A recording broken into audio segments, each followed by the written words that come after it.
एक शाश्वत सत्य। कौन हूं मैं?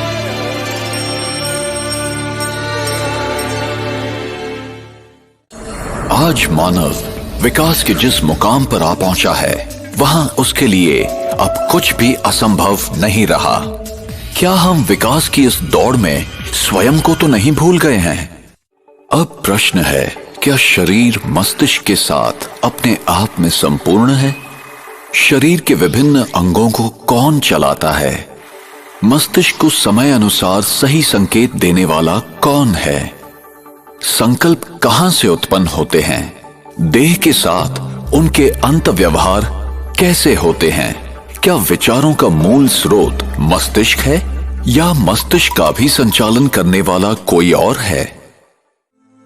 आइए अब हम एक अनुपम यात्रा प्रारंभ करें और स्वयं के विषय में उस सनातन सत्य को खोज निकालें, जिससे हमें पूरा ज्ञान एवं अनुभव प्राप्त होगा कि मैं कौन हूं। ये मैं नहीं हूं,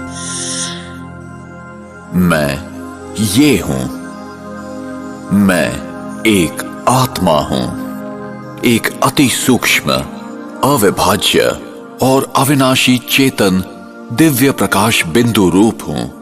एक पराभौतिक सत्ता हूं। जब तक मैं आत्मा इस देह में हूं, तब तक ये कहा जाता है कि देह जीवित है। जब मैं आत्मा देह से निकल जाती हूं, तो शरीर शव हो जाता है। इस घटना को ही मृत्यु कहते हैं।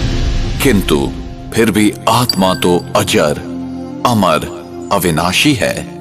वो सदैव जीवित है।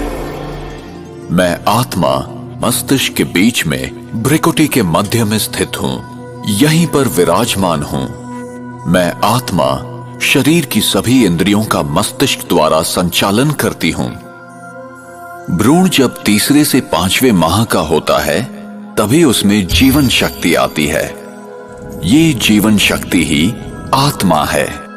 सामान्यतः जब आत्मा नए शरीर में प्रवेश करती है, तो पिछले जन्म के अनुभव, स्मृतियां और घटनाओं को भूल जाती है। इसकी दूसरी ओर मृत्यु क्या है? मृत्यु वो स्थिति है जब आत्मा शरीर छोड़ देती है। और आत्मा जब शरीर छोड़ती है, तो वो शरीर जो खून, हड्डी, मांस से बना हुआ आत्मा का वस्त्र है, एक पुतला मात्र रह जाता है, जो प्रकृति के पंच तत्वों में विलीन हो जाता है।